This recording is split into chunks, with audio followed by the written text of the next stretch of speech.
সবাই উঠে পড়ে লেগেছে কোমরে দড়ি বেঁধেছে, কে কি করছে সেই দিকে আগে নজর দিচ্ছে, তারা সেটা ভীষণ ভালো হবে। রচনা ব্যানার্জি চোখে জল ফেললো, ঋতুপর্ণা সেনগুপ্ত শঙ্খবাদ। এবার একটি ভিডিও পোস্ট করে রচনা ব্যানার্জি কটাক্ষের মুখে। সম্প্রতি আরজিকর মেডিকেল কলেজের ঘটনা কেন্দ্র করে কথা বলেছেন রচনা ব্যানার্জি এবং লাইভে এসে কান্নাকাটি করেন। আর সেই ভিডিও সামনে আসতেই মিমের বন্যা বয়ে গিয়েছে, হচ্ছে তৃণমূল ট্রোল। শুধু তাই নয়, ঋতুপর্ণার শঙ্খ বাজনীয়ও হচ্ছে ট্রোল। সব মিলিয়ে প্রচণ্ড রেগেছেন রচনা ব্যানার্জি। এই সমস্ত কিছু নিয়ে মুখ খুলেছেন রচনা। তিনি বললেন, যবে থেকে আমি তৃণমূল যাত্রা শুরু করেছি তবে থেকে আমাকে ট্রোল করা হচ্ছে, এতে আমার কিছু যায় আসে না। আমি ভিডিওটি মন থেকে করেছি, আমি ভিডিওটি মন থেকে বানিয়েছিলাম এবং পোস্ট করেছিলাম।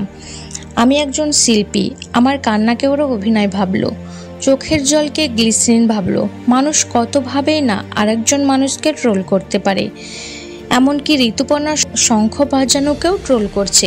তিনি আরও বলেন, পশ্চিমবঙ্গে এমন একটি ঘটনা ঘটলো, এই পরিস্থিতিতে একজন মানুষ আরেকজন মানুষকে কটাক্ষ করছে।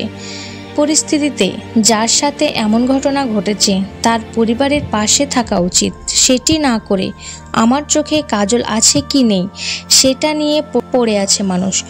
ওদের কাছে তো সময় আছে, কিন্তু আমার কাছে সময় নেই। আমি এর বিচার চাই।